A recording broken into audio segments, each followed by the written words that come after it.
Jotend skunde mag primar mauka gwenge mag Nyanza ywago tin kod leo mar omenda ma piny owacho chiwo ne skunde e kinde midhiero mamoko. E romo margi ma higa ka higa ma wang' ne gitimo e kaunti ma Migori, giwacho sirikal pok oketo maino e reso skunde korka weche mag budget. Jafwambo marwa Ali Abich ni kod ler.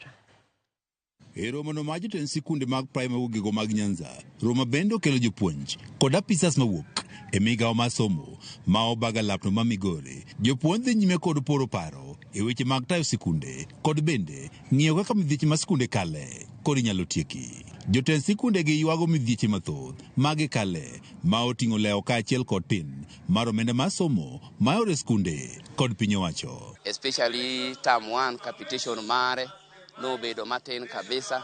The little manoor matin manoor no bedo depleted. Mapiyo kata kodonjo pok wadonje co-curricular activities. Percentage and should be 50% for term 1.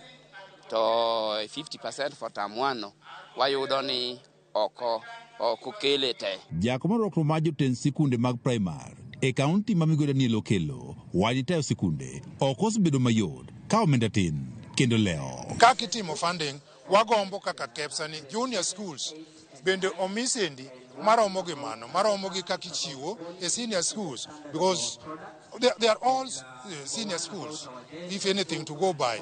Wach makamaino siko jako marokno ma jotend sikunde e gwego mag Nyanza Ondiek mawacho ne migawo mar somo bende seche moko oro pesa ni sikunde tok gichiw yo monego omenda ni koro tigo kod sikunde gin be nyaka sani koro kelo pek ne jotend sikunde. Money once given should be accompanied by the guide on how to use it so that our heads are not victimized. That is what I've asked the government, that let the vote heads be given either earlier before the money or the capitation is released or together with the capitation.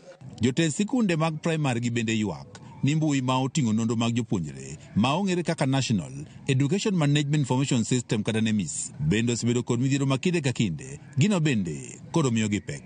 It was not going through. There were some hitches or ICT hitches here and there. It was going through, but it was not easy. It was taking long time for it to go through. Riwruok ma jotend sikunde gi mag primar Kepsha e bade ma Nyanza bende ywak jotend sikunde mathoth osekwame ngas achiel mar tich kuom higni mathoth ka bende ber ka piny owacho kochoro gi malo e ngasno mar tich. ECD warito primary, warito junior school. Jomoko rito gi ang'wen nikech wantie nyaka gi special schools in our schools. Ka onge special tiluongo gi ni integrated. Magi duto te ni e bwo jatelo.